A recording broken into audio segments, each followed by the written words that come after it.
Hello everyone, আসসালামু আলাইকুম। আমার আজকের পর্বে তোমাদের সবাইকে স্বাগতম। আজকে আমি তোমাদের টমেটোর খাট্টা বা টমেটোর টক রান্না করে দেখাবো। এটাকে তোমরা যে নামে চিনে থাকো।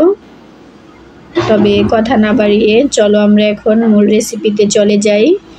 এখানে আমি 4টা টমেটো নিয়েছি, তোমরা চাইলে কম বেশি নিতে পারো। নিয়ে আমি পরিষ্কার করে এটাকে ধুয়ে নিচ্ছি। ধুয়ে রেগুলার সাইজ করে আমি কেটে নিয়েছি।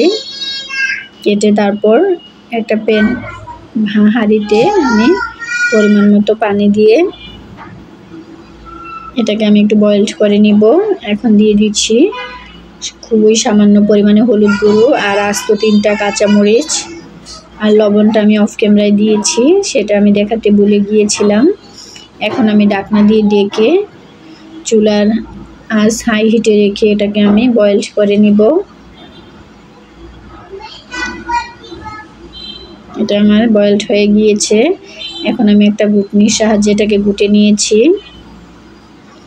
এগুলো ভালোভাবে ঘুটতে হবে, দেখতেই পাচ্ছ কত সুন্দরভাবে আমি এটাকে।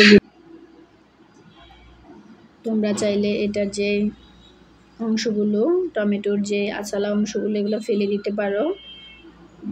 এগুলো খেতে না চাইলে, তবে খেতে কিন্তু ভালোই লাগে। আমার বাচ্চারা খায়, সেজন্য আমি সবগুলো ফালাবো না।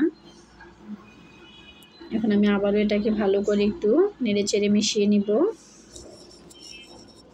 খুবই কম সময়ে রান্না করা যায় রেসিপিটা। এখানে আমি রসুন কুচি আর শুকনো মরিচ দিয়ে বাগার দিয়ে নিব। শুকনো মরিচটা অবশ্যই দিতে হবে, এটা স্কিপ করা যাবে না। এখন আমি ধনেপাতা দিয়ে দিলাম উপর থেকে, দিয়ে একটু নেড়ে চেড়ে মিশিয়ে নিলাম।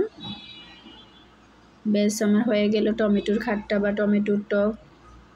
তোমাদের যদি এই টমেটোটা টক হয়ে থাকে, তোমরা চাইলে একটু চিনি দিতে পারো। এখন আমি এটাকে একটা সার্ভিং ডিশে সার্ভ করে নিব।